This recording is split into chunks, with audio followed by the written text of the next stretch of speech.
Welcome to Hidden Conversations.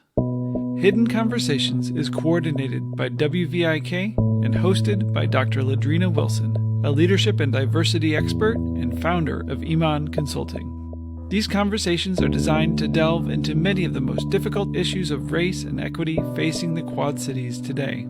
Many of these issues we hear about every day on the national news, but then are left unaware when they occur to our own friends and neighbors. We hope that by hearing firsthand stories and statistics from experts based right here in the Quad Cities, we can break down the myth that these things only happen somewhere else, and in so doing, increase our empathy for those who literally live right next door. Thank you for joining us this evening. Here's Dr. LaDrina Wilson. Good evening. I'm so glad to be with you all for yet another hidden conversation. This month, we are talking about and honoring Juneteenth, which you will learn a little bit about today from our panelists. But as I was reflecting on preparing for this conversation, I thought, I know what Juneteenth means to me. I think there'll be some similarities in how I've experienced it as well as our panelists. But, what does this mean as it relates to where we are as a country, where we are as a community right now? And it got me to thinking about, first of all, how information travels, right? We have access to information at the tip of our fingers now. And if you go back to the Civil War, the inception of Juneteenth, and it took nearly over 2 years after the Emancipation Proclamation was signed for slaves in Texas to know that they were free, right? So I think sometimes we take for granted how quickly we have access to information now.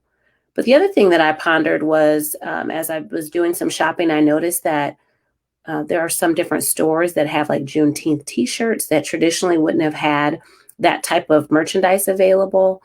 And so it's like this celebration, this holiday is now becoming more mainstream. And it caused me to think about the narratives of Blacks in our American history that are left out of a lot of information that's shared, whether it's through our public school systems, whether it's through our conversations and our narratives that we have. But there's so much that we just don't know. And so I thought, why don't I share a little bit of something with you that maybe is something that you maybe have heard of.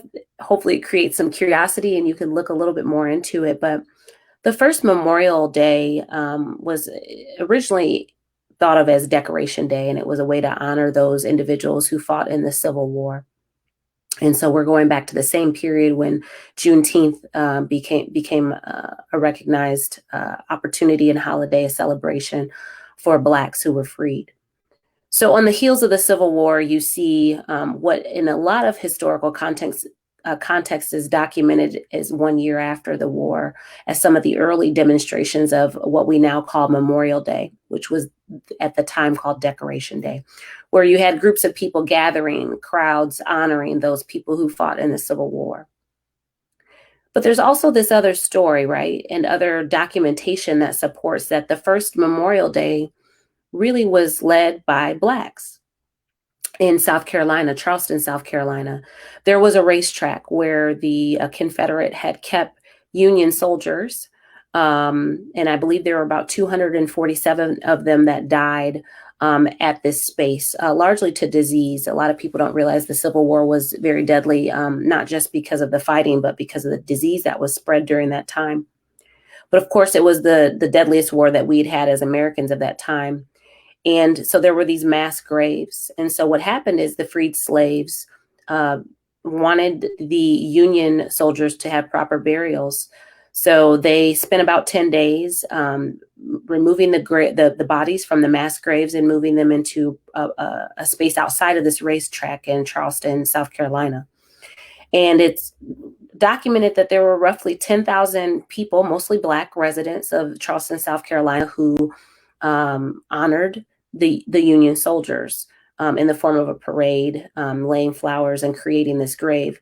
And that's documented as May 1st of 1865. You'll see other sources that document the first Memorial Day or demonstration as happening in New York. It's kind of iffy on what the location was, but I thought it was really important to share with you, especially in the context of hidden conversations, that there's so much to learn about the contributions of Black Americans to our culture. There's so much to learn when you listen to people who have stories to share, and when you do the research to validate that information. And I think part of what Hidden Conversations tries to provide is another perspective, but also create that curiosity for you to learn a little bit more on your own. And so I want to share that tidbit with you of what I consider to be American history, Black history, but it's definitely our shared history in terms of that narrative around Memorial Day. So with that, we're going to learn a little bit more about Juneteenth from our guest today. And so they will share with you the celebration, what happens locally, maybe the historical context, as well as like how is Juneteenth experienced in the North and the South. So we can bring our guests in. We have Ryan Sadler, who I like to call a god of all good things. That title. But he is help me with your title, Ryan, Associate Vice President for Diversity, Equity, and Inclusion at St. Ambrose. Okay. So I like my title better, but you can have that one too. I have Kermit Thomas with us today, and he is one of the funniest men that you will meet in the Quad Cities. Like, he gets to laugh at his own jokes and mean it. Like, so hopefully you get to learn a little bit more about Kermit, retired military. Give me your official title.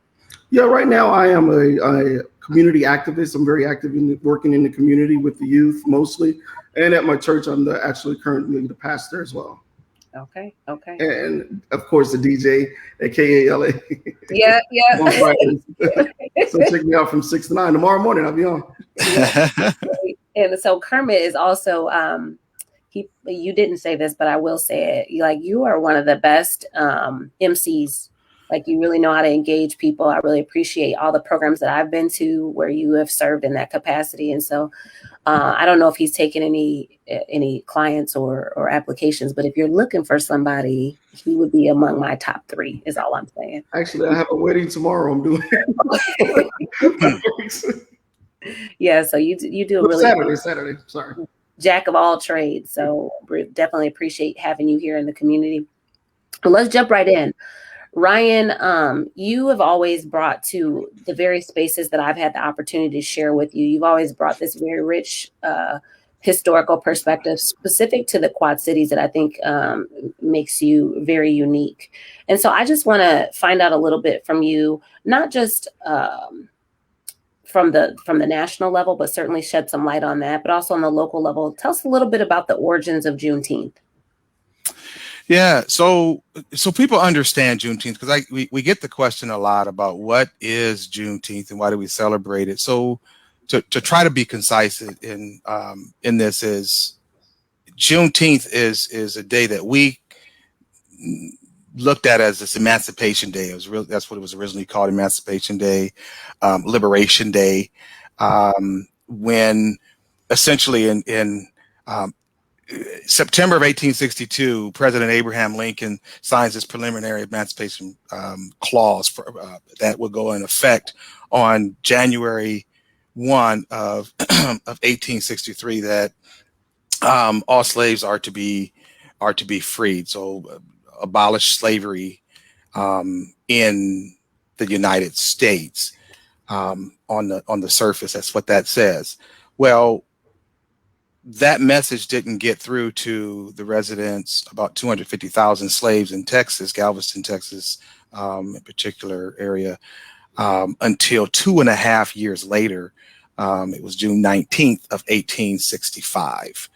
And so we look at that date as a birth date of freedom for Black Americans, because the 4th of July, while we celebrate that day, it really is not the day that all Blacks were freed in America, even though we were should have been freed then as well. But that's not the birth of America for Black people. So to be honest, within the Quad Cities, I am not sure when we started celebrating in the Quad Cities, but my organization, the Friends of MLK, we took over the Juneteenth celebration in 2017, but it had been going on for years prior here in the Quad Cities. where it's an opportunity for us to celebrate, again, that history and really look at highlighting Black America. Yeah. Because if I'm not mistaken, at some point we were on the Juneteenth Commission together when it was under United Neighbors, right? Many, many years ago. And I know they had it for a number of years. Yeah, they actually were, I believe, the first Quad City entity to bring that festival to the Quad Cities to our attention. Yeah, yeah. And I can remember a number of years ago, when we were at the Juneteenth, and when you go to the Juneteenth, it is a predominantly Black population that's there.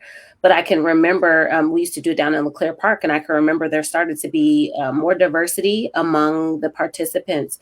And I can't even remember who it was, and I don't know that that's material to the story, but there was a picture of this white woman who was, helping one of her kids off like the bounce house. And I can remember both white and Black people coming to me knowing that I was on the commission, like, well, don't you think that's not a proper reflection of what Juneteenth is, because it was the newspaper, that's the picture that they used probably above the fold or whatever the case may be. So a lot of people saw it.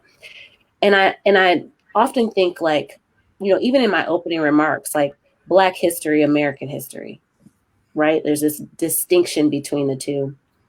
And I'm really trying to come and approach things from the mindset of, like, yes, it is the Black experience. Yes, it is Black history. But at the end of the day, it is our shared history, right? Yes. And so to me, when you see people of all walks of life coming together around a significant moment in history and honoring it, there should be something that we find joy in and pride in. But I also can see how on the other side, it's like this was an experience that was exclusive to Black people. Should it not be that picture that represents the Black experience? And so it's kind of, I bring that up because it goes back to my thoughts about these T-shirts that I see that are coming out in like Target and JCPenney, places like that, where, it's for everybody, right? And so I don't know exactly where I land on how I feel about that. I think people should know. But anyway, sorry, it's kind of tangential. But Kermit, I wanted to talk to you. You come to us in the Quad Cities by way of Texas, right? Correct. Yes. Okay. So where are you from specifically? Houston, Texas, right outside of Galveston, where the Major General Gordon Granger made his proclamation and let us know on June 19th that we were free. Okay. Well, I always know when I'm dealing with folks who come to us by way of Texas, I need to let them say where they're from, because Texas, like Houston especially, they think that they're their own place. Oh, yeah. like it's its own Texas, right? So can you talk to us a little bit about maybe your experience, what things were similar with Juneteenth acknowledgement or celebration compared to in the South, what your experience was there to here? Yeah, I started off as a youth, and we've always celebrated, so it was quite normal to me. And when I first got to the Quad Cities, I ended up at an event at LeClaire Park on June 19th, and I went out there and I always participated. I participated in a parade there too. So a lot of the similarities are the celebrations, the parades, and going to the park and stuff.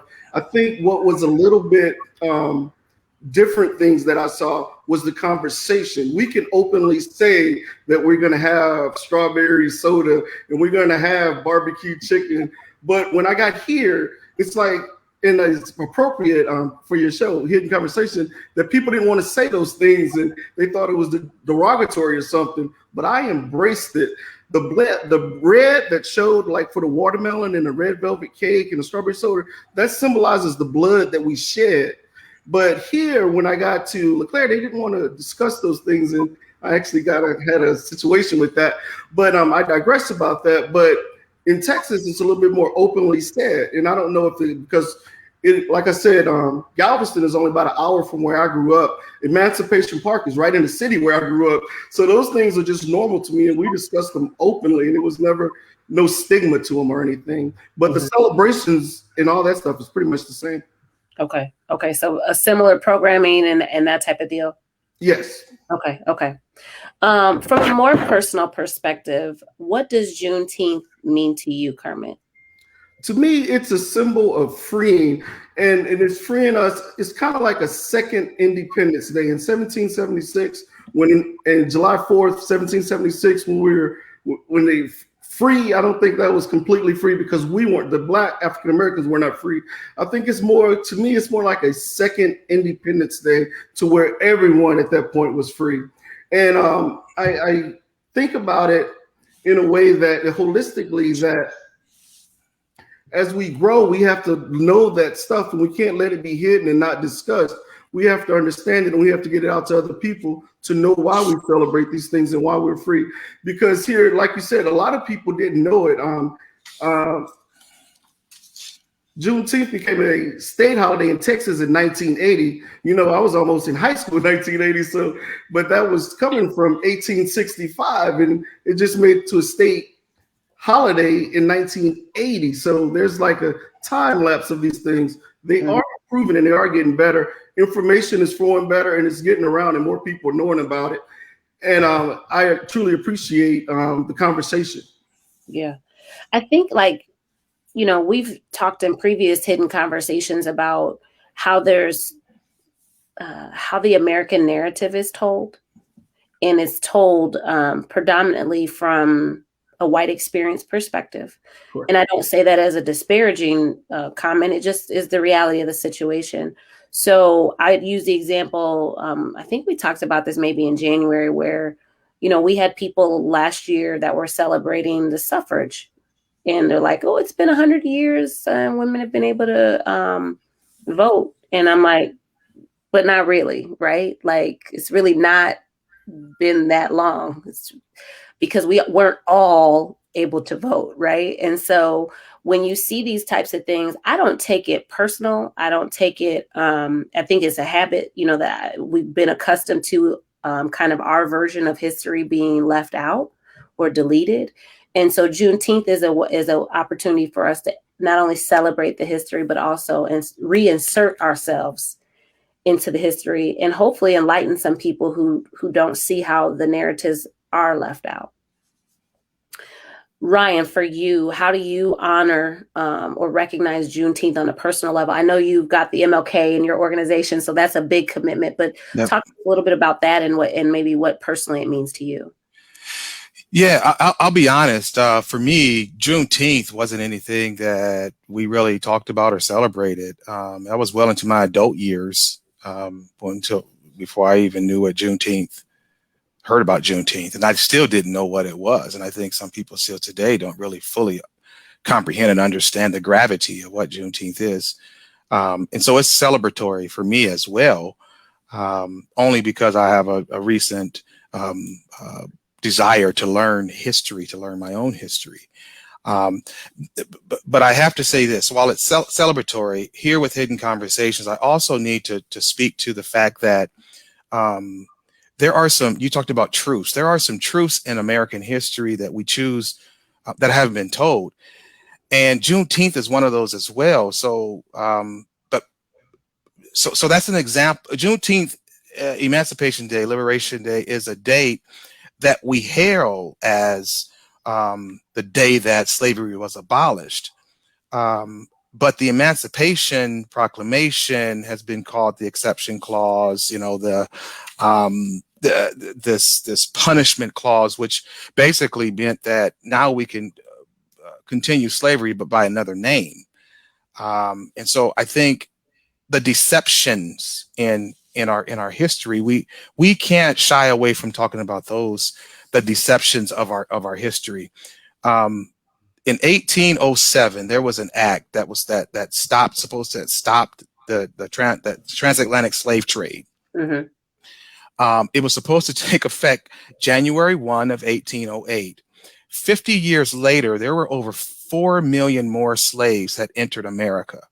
And so when people, I say that and I talk about Juneteenth and this idea that slavery was supposed to be abolished, yet the Civil War didn't end till 1865.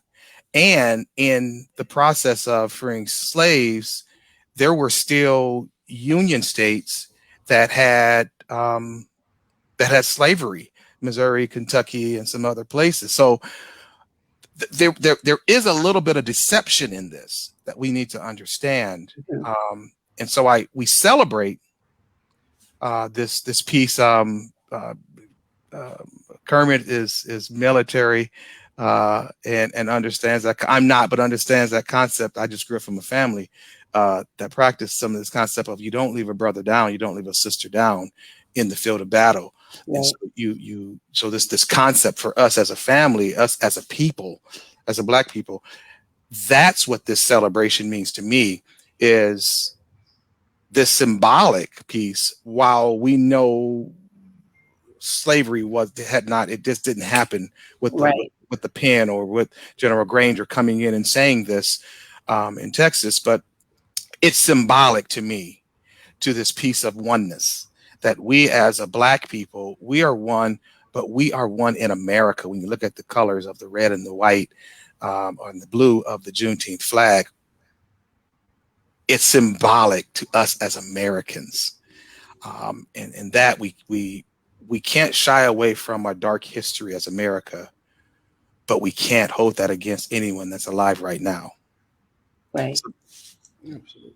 Yeah. Kermit, what are your thoughts on like stories that are untold or deceptive in how they are shared in American history? What are those things that you think people need to know that maybe they don't know?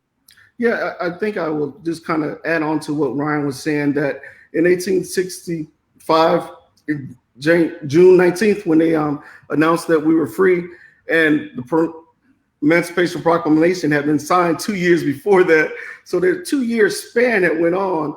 And some of the reasons were kind of financial, because some of the people in Texas, the Confederates wanted to get an extra crop shared for that year. So just the thought of that, I just won't tell these people or give them the information. That's why education and information is so important to me. I just won't give them this information so I can get them to get what I want, an extra 2 years. And then, oh, by the way, when the Union soldiers come down here and announce it, then they'll know. When the Confederates really already knew this stuff, and they just wasn't abiding by the law at that time, and still holding people enslaved that were truly should have been free at that time. Yeah, yeah. So I think there's some modern day comparisons that you can make, right? So we have to think about the information that's not only withheld, right, but also what information is readily available. And so you have to forgive me. You know, I come from a education background, so I always go back to schools, and I think about what was taught to me and what wasn't taught to me, right? And I never discount the responsibility of what people teach in the home, right? But this school is supposed to be this kind of space where the field is leveled, right? This level playing field. We're all getting the same information, and we all need these foundational elements to better position ourselves as we ascend in our lives and our careers, right? And so I think about how information is withheld, who decides what we get to learn and who doesn't. I mean, I even look at, more recently, the governor just signed the legislation for, I think it was a Senate Bill 802 that looked at diversity, or I think it's called divisive, which I won't get the exact name of it, but it's about diversity training for any state funded, federally funded organizations. I think it's state funded specific. So it talks about what you can and can't talk about. And, it's all based on, it doesn't say it in the legislation if you've read it, but it's all based on critical race theory, which most people don't know the tenets of critical race theory. Quite frankly, nobody's teaching critical race theory, even in K-12s. It doesn't happen. I didn't hear about it. I have degrees past a bachelor's degree, and I didn't hear about it until I got into those degrees, right? So it's like, who's driving this narrative? Whose bone is this to pick? And when we talk about and you share about what happened with how slavery, the transatlantic slave trade continued, right? We don't hear about that. When you talk about they knowingly withheld this information because they needed to get another crop off, we don't hear about that. When we don't hear the story about Memorial Day, the first Memorial Day, right? Mm-hmm. That's a narrative, right? And part of critical race theory says that if you listen to the people of color, specifically Black people's narratives, you can find information about our overall experience, not just Black people, but the American experience when you listen to our narratives. And so who's controlling the narrative, right, in these examples? And so I think it's really important that people better understand some of the information that isn't shared, just as much as they understand the vantage point of the information sharing. And so you guys really made that pretty clear. Can I add? Can Sure. I add something? Yeah, you're so right. And as another example, and for me, it gets at how do we begin to work on the trust that Black America has with America. These are deeply embedded series of lies, of systemic lies, right, that people have been told that trying to generation after generation trying to recover from. I think about, you talk about education and who controls the narrative, who writes our textbook, who sets the curriculum.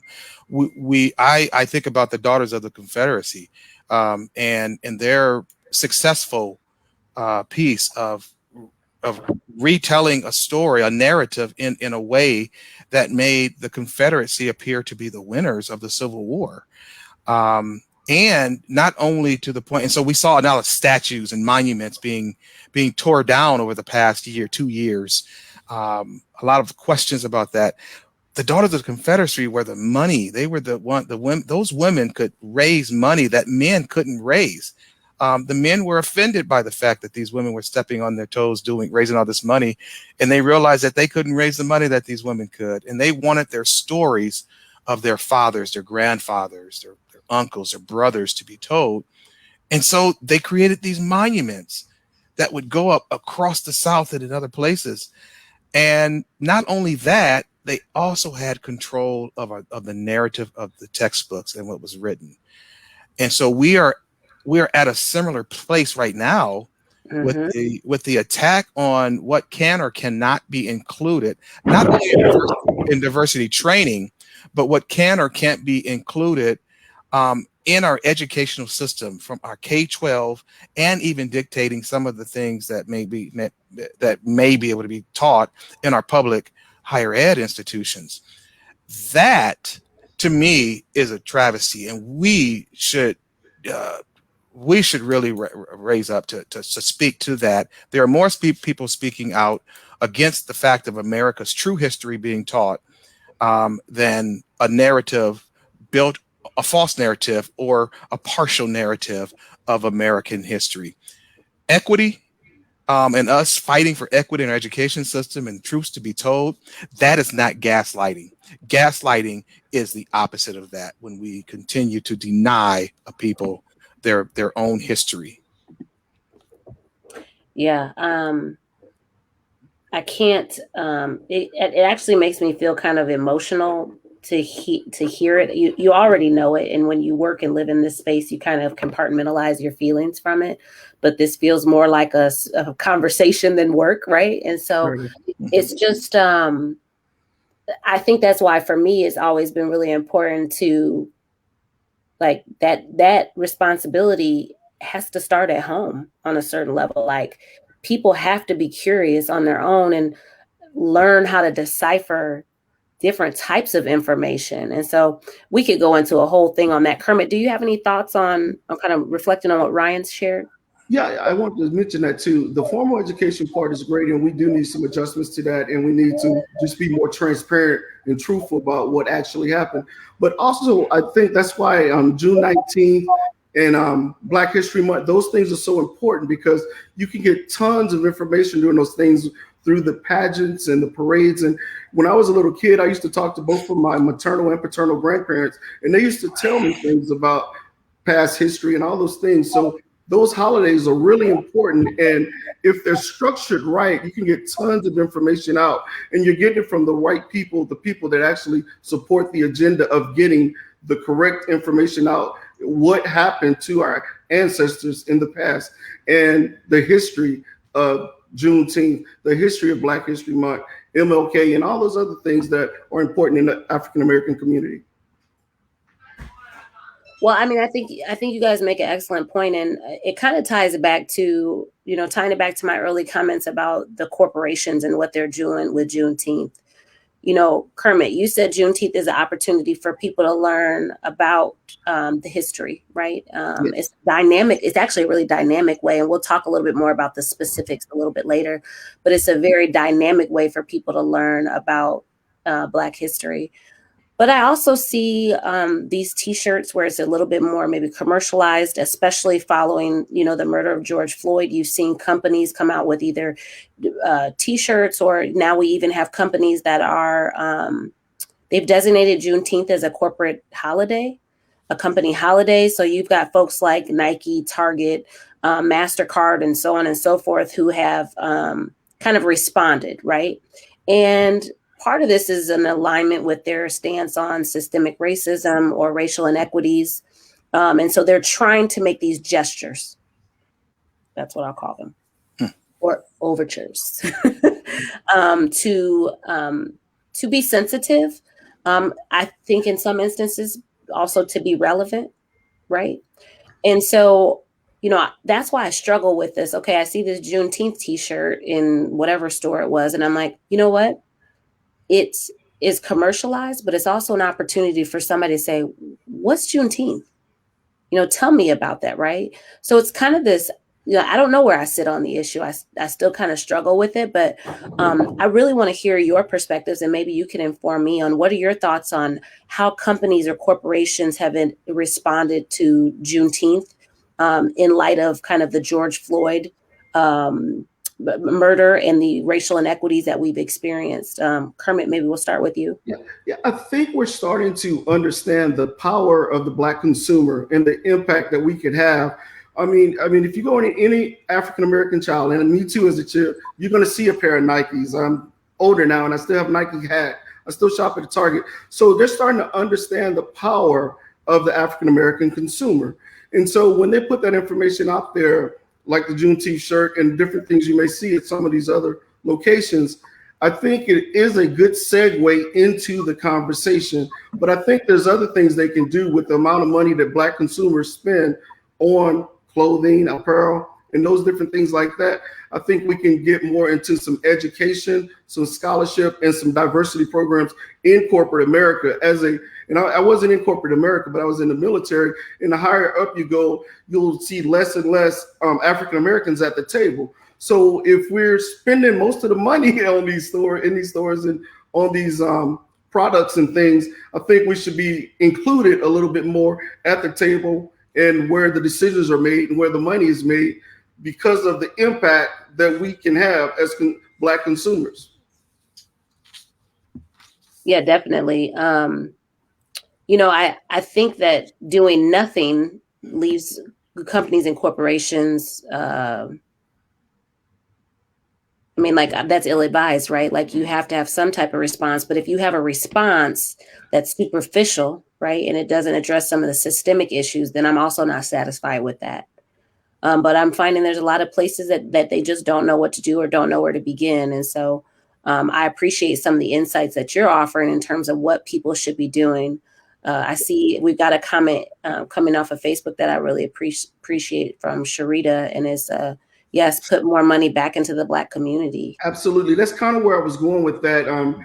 As those corporations continue to grow and we continue to spend our money on those things, I think we should be a little bit more included in those corporations. And they can do that by starting with education, and they can start that with information and putting on Juneteenth events. And it doesn't have to always be by the Friends of MLK or stuff.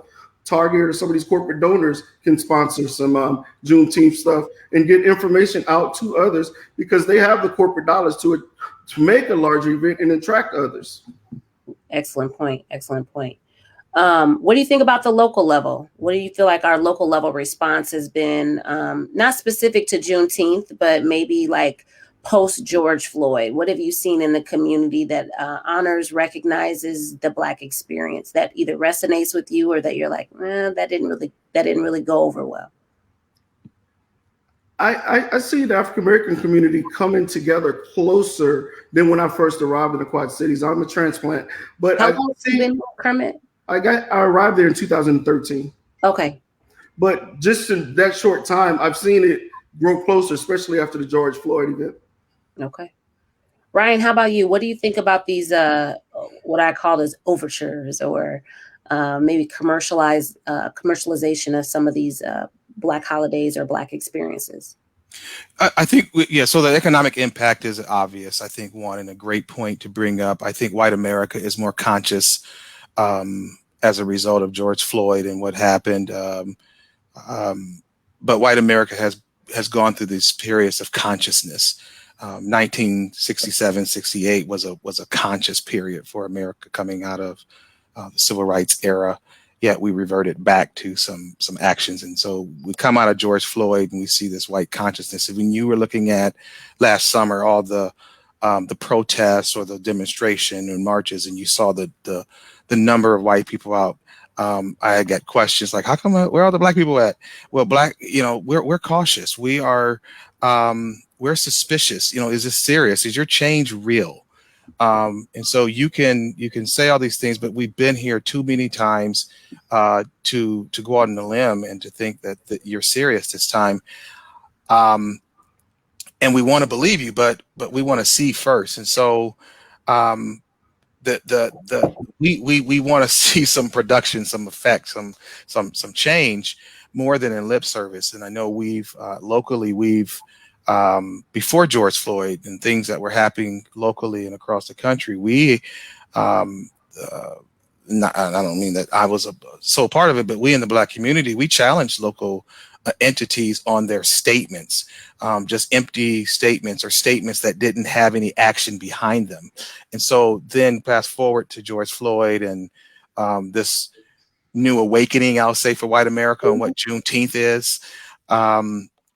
I am seeing some action behind it, and I'm actually happy to see some of the things I've seen.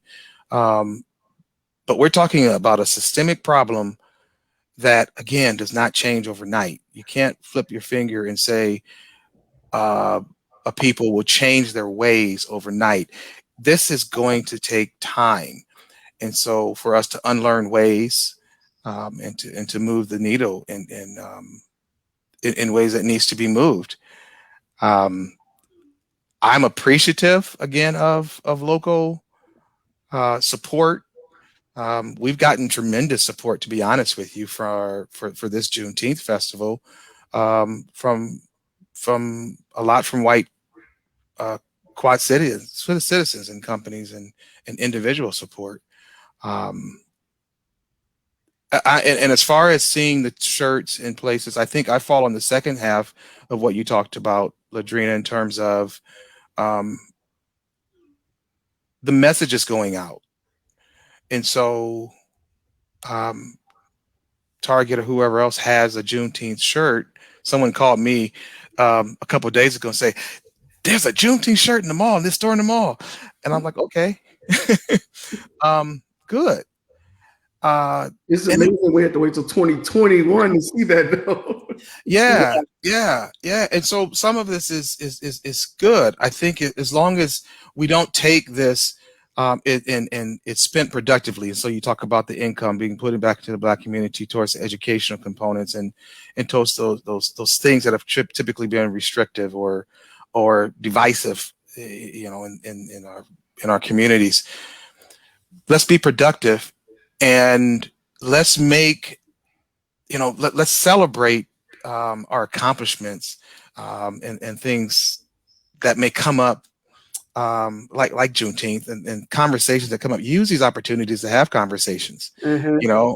It'd be interesting to, if everyone that's on here watching tonight or that watches this would go to one of those stores that have a Juneteenth shirt or paraphernalia out and stand by it and see if someone walks by you and talks and looks at it and ask them, do you know what Juneteenth is? And just start a conversation.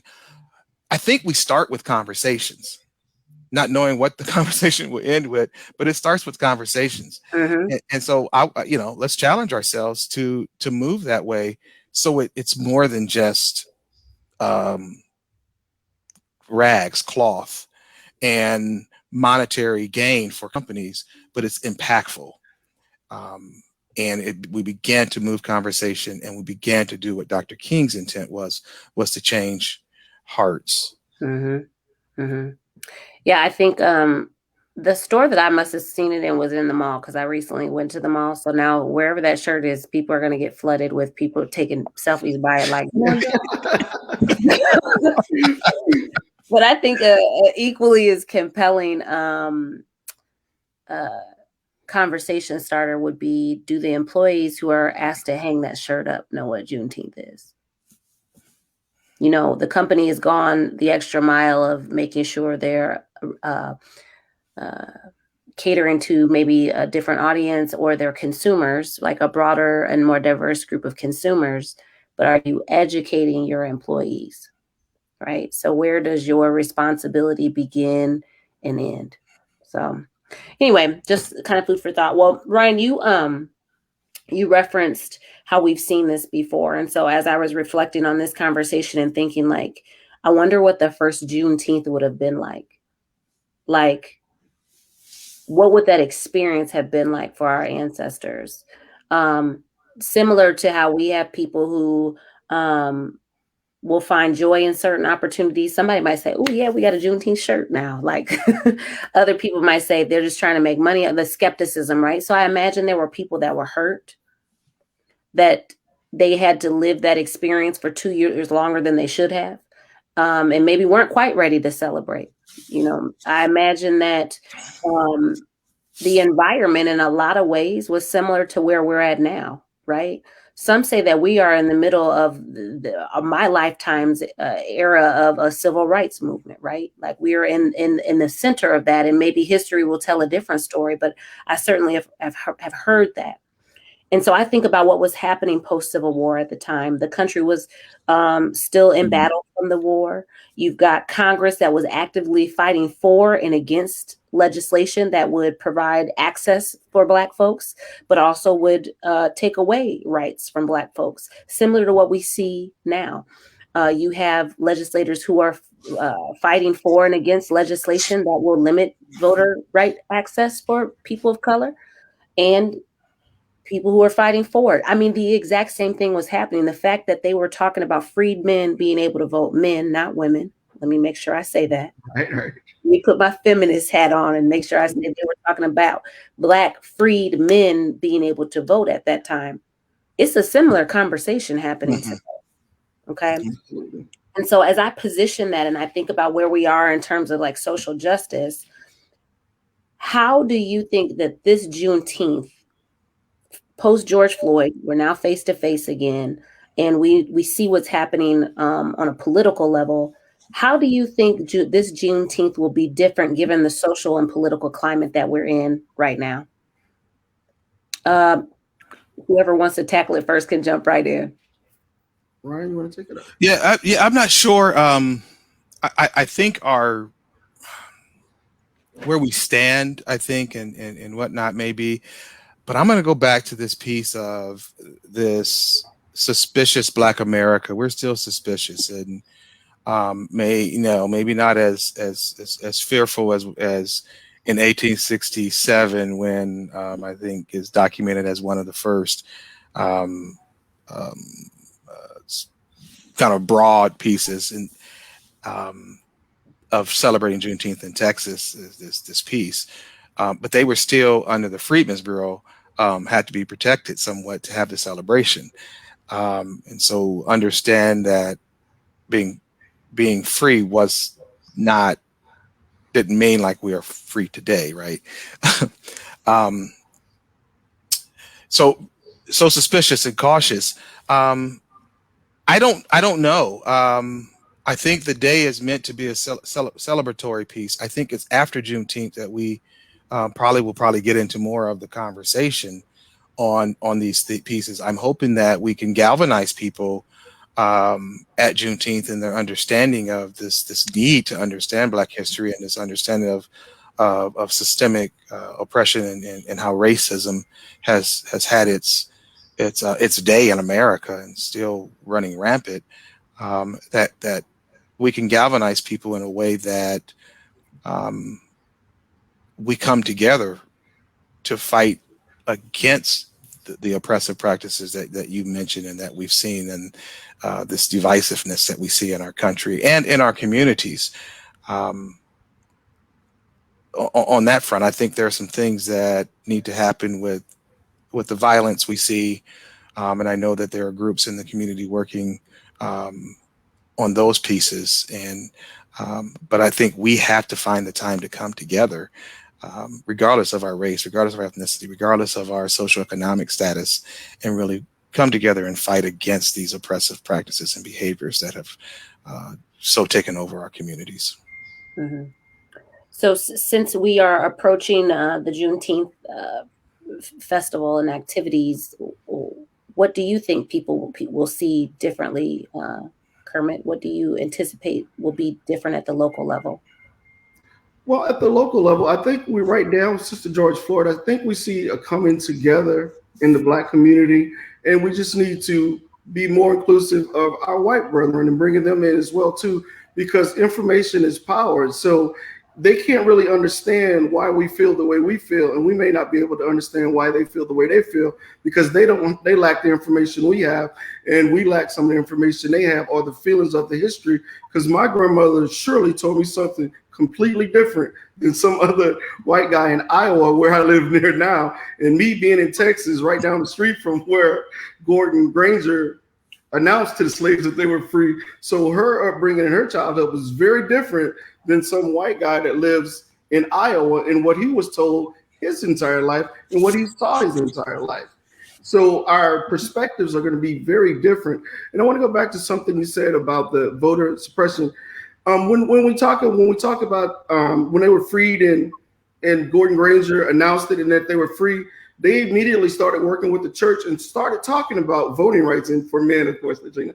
But they started talking about that stuff and then addressing that stuff, and they were doing it through the churches. And it's just funny, 150 some years later, we're still going through some of that same suppressive things, and it's reemerging.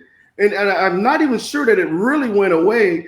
And sometimes we just have to get involved in our politics, in our communities. We have to make an impact, and we have to show up at things to make sure that we are included in the decisions. And when you talk about local government, it's so important to show up to those local things, because that impacts your day-to-day life. Mm-hmm. It's just very important that we need to be included in it. And if you don't show up, it's going to go on. The session is going to go on. They're going to make the decision, and the votes are going to be cast and everything. But if you're not part of the decision, then your voice will not be heard. Mm-hmm. So when you talk about being included and showing up, what does that mean to you? To me, I consider entering into politics, getting involved, being part of the solution, being active at council level, like running for office and that type of thing. Absolutely. Be included. And if you, everybody don't have the time or the temperament to do that, because it's a different kind of beast, and you got to be a special kind of person to really tolerate, because it's long hours and it's hard work, and that's a whole different story. But that is a way to make an impact. And if you're not interested in, support your local leaders who are willing to do those jobs. Show up, vote for them, let your voice be heard, and do your research on the candidates that you're considering, and make sure that they are in line with the way you feel and your beliefs and your values. Yeah. I think we have a lot of people who have a lot of different opinions, and everybody's service looks different, right? So I always make sure, when I hear people talk about engaging politically or being civically engaged and civic minded, I realize that, to your point, everybody's temperament isn't for it. Everybody's not cut from that same cloth. Yep. So I think that if you could post that comment by Samuel.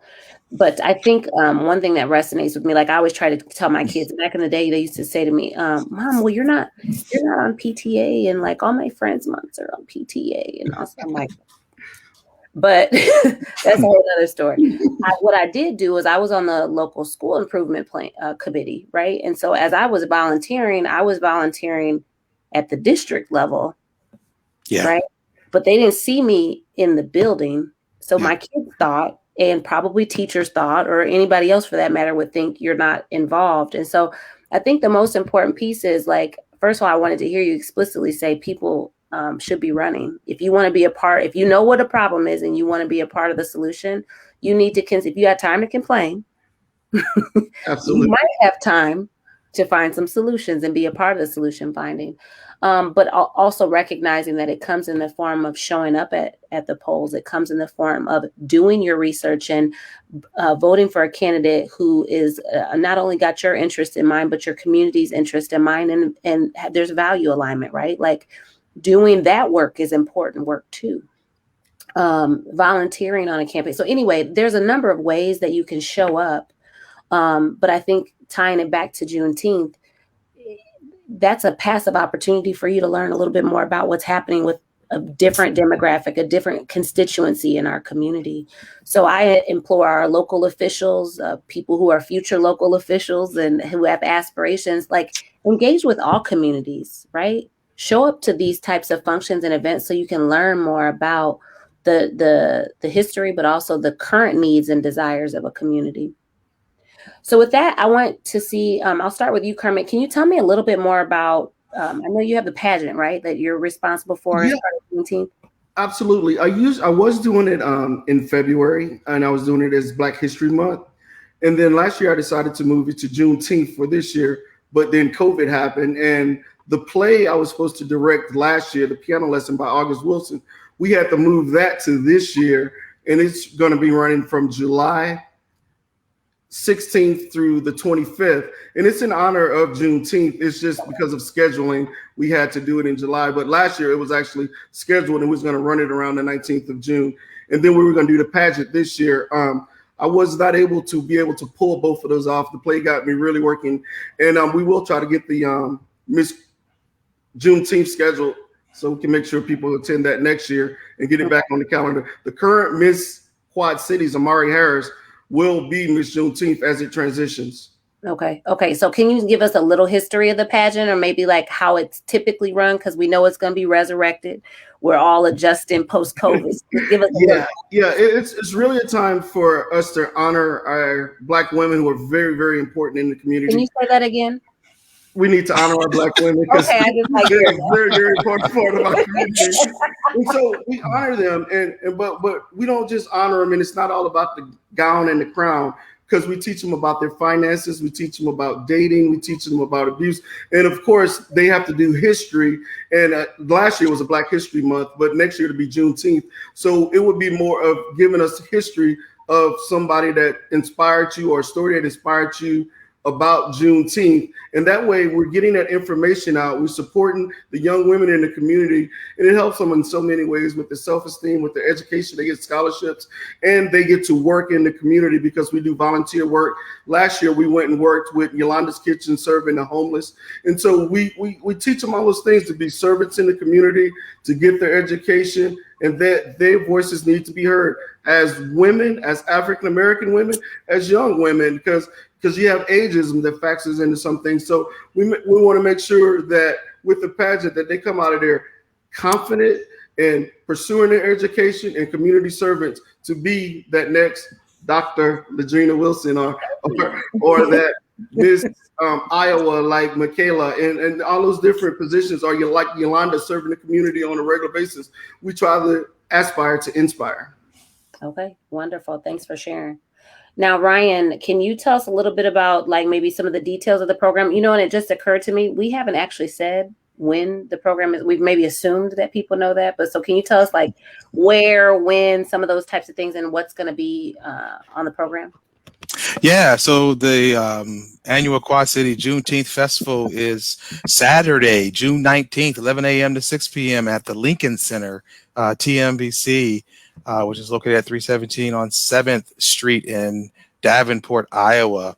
We have on the slate, of course, music by the one and only Dave Baker with KALA Radio, and he will be helping us out throughout the day with the sound. And we will be talking a little bit about the history of Juneteenth here. We have various entertainment kind of things with local artists, young artists, and some of our seasoned artists as well, and some dancing. We will also have games, activities for youth, or for kids, I should probably say. I guess youth, if they want to get in the bounce house. I'm too old for the bounce house these days. Are you seasoned? That was your. Well. And then some definitely a ton of information. Black businesses, other businesses, community organizations, get in the political realm. There'll be a couple of announcements of some political information being shared. We are doing COVID vaccination that day as well. Scott County Health is offering that, and information just about different things in our community health, in our wellness, financial. SCORE is going to be there for anyone looking to go into business, for information of that. So it's a resource share, it's information gathering. I would say one of the highlights, a lot of it is going to be good. One of the highlights for me is just learning more about the history. My partner in crime here, Charles Pearson, who does a lot of the preservation work. He's going to talk about 19th century, the 20th century Black life on the Mississippi River, in particular here in the Quad Cities. And so he'll be kicking that off about 12:30. That will be one of the things that's happening inside in the auditorium of the Lincoln School, Lincoln Resource Center. Along with our Little Miss Juneteenth pageant, we'll hit some of the same tenets that Kermit talks about. And then we have a special that WQPT has put together that will be shown with some local artists as well. And so it's a full day, 11 to 6. Looking forward to seeing people come out to enjoy in the fun. Food vendors as well. So you come at 11. You don't have to leave till 6. You can be there the whole day. Get fed, relax, sit down, listen to some music. Jump in the bounce house and and enjoy the day with us. Yeah. Ron, I want pictures of you jumping in that bounce house. And I apologize to be there, but in conjunction with the show, I will be in Texas and I'll actually be in Houston, and we'll probably go to Emancipation Park and all that stuff on June 19th. And it goes back to the history of my family when we do it. One of my cousins, he called all the family, invited us all over, and we play spades, we play cards, the kids have games, we tell stories, history, all that stuff. And I'll actually be right there down the street from Emancipation Park on June 19th doing all the stuff we're talking about. So you're going to play spades. Are you going to win, though? Oh, I don't lose. You can ask my whole family. Well, I want to make sure that I give you each one opportunity to kind of address one specific thing that I want to make sure we close with, because I think it's really important in these conversations, because we delve into not only Juneteenth, but like kind of some systemic things, some historic things. But Juneteenth is connected to, as we've discussed, celebrating the full emancipation of Blacks and Africans from the Civil War and from slavery. And emancipation is the process of being set free from legal, social, or political restrictions. Okay. And we know that there were still restrictions. Okay. But we're not going to rest in that place. But what I do want to say now is we're still operating in a system that leaves people on the margins. We're still operating in a place where some of those restrictions that maybe on paper appear impartial or racially sterile, but in application, we know that they are not. And so what's your message to the community about the best approaches to ensuring that all people, specifically Black people, have full access and equal outcomes in our legal, social, and political systems? And I know that's a heavy question, but I think it's an important one when we're celebrating the full emancipation of Black folks. So Kermit, I'll start with you. Okay. I think it's real important as we think about emancipation and the things that we were awarded through that freedom. We have the freedom to be educated. We have the freedom to have information. And as we know, as we said earlier, information is what kept us enslaved for 2 extra years. So education, information, know your history, read your history, talk to your elders, get mentors, and also be involved with the political climate in your community, be an impact in your community, and also focus on, like I said, these two are so important to me: education and information. And attend the local political events. They're so important. They're more important than you can ever imagine. If you're not there, you cannot make an impact. And it's just wherever you are in the community, whatever you are, if you're in the church, make an impact. If you just teach, if you work with the youth and playing softball and football, well, in between that, when you're taking breaks, kind of give them a little bit of knowledge or information and let them know the importance of their education, their foundation, respecting elders, just overall, just instill those values in them that we've worked so hard to go in the right direction, and we were awarded our freedom, and we have to truly, truly utilize the freedom we were given. We are able to vote, and so many don't vote. And one thing I just have to say also is when we're talking about those Black soldiers, because LaDrina, as you know, I'm a retired military. When we're talking about those 40,000 African-American soldiers that are fighting, and 10,000 of them died in war, but 30,000 of them died due to infections and different things like that. So it's just so important to honor those people in those history, and we need to know those things. Yeah. And the importance of it. So making sure that you make the most of the educational opportunities that you have available to you and the access to information that you have available to you to know your history and your legacy. And get extremely involved in your political community. And how about for you, Ryan? What is the message you would have to the community about approaches that ensure all people have access to equal outcomes and equal access in local, well, not just local, but like legal, social, and political systems? Let's not shy away from the major issues. Let's major in the majors, not always in the minor pieces. Let's look at the big issues. Let's not shy away. Let's not be afraid, as Congressman Lewis taught us, to get in good trouble, which means that if we're going to say we are about equity and justice, then let's be about it and not just say we're about it.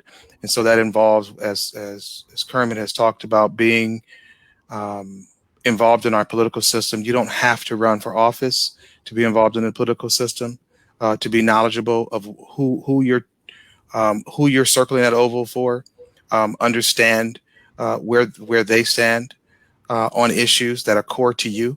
Let's not be single issue voters on concepts as well. The internet is wide open for education. There are so many tools and things out there. One does not need a formal education to understand our history these days. We're in a tremendous age of technology and information, almost overload. But we have to check that the information that we are sharing, balance it. Don't listen to just the station that feeds where you that feeds where you feel good. In fact, if you're feeling good about what you're hearing all the time, switch to a station, to a different station, and see what they're saying about the same issue. Challenge yourself. Our worldview needs to be challenged every day. If we're going to grow, then we need to be challenged every day. And I'll end with that kind of what Kermit alluded to earlier, in a statement that my friend Tracy Singleton, who helps me with planning on Juneteenth, she's the festival organizer. She says, if you're not at the table, you're on the menu. And so let's present ourselves at the table of inclusion. Yeah. Well, I have been delighted to be part of this conversation with the two of you. You both have an interesting perspective. I appreciate the passion that you bring to the work that you do, both as a volunteer and in your regular work. And so thank you for gracing me with your presence. Thank you for sharing your insights with our community. And we look forward to the festivities next Saturday, the 19th. And yeah, I think that's all we've got until next month. All right. We'll see you. Thanks for having me. And Ryan, take a picture in that bouncy machine. Won't happen. Won't happen. All right. Let's see y'all. Thank you so much. I appreciate it. Thank you for joining us this evening for Hidden Conversations.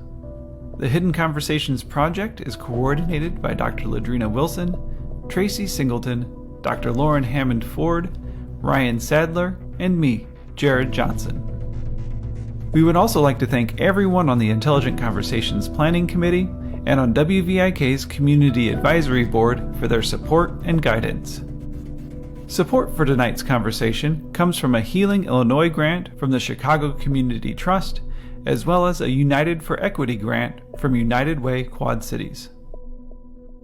And mark your calendars for March 10th, 2022, when Michelle Norris, longtime host of NPR's All Things Considered, Washington Post contributor, and author of The Grace of Silence, will keynote our live Intelligent Conversation event, made possible by the Joyce and Tony Singh Family Foundation.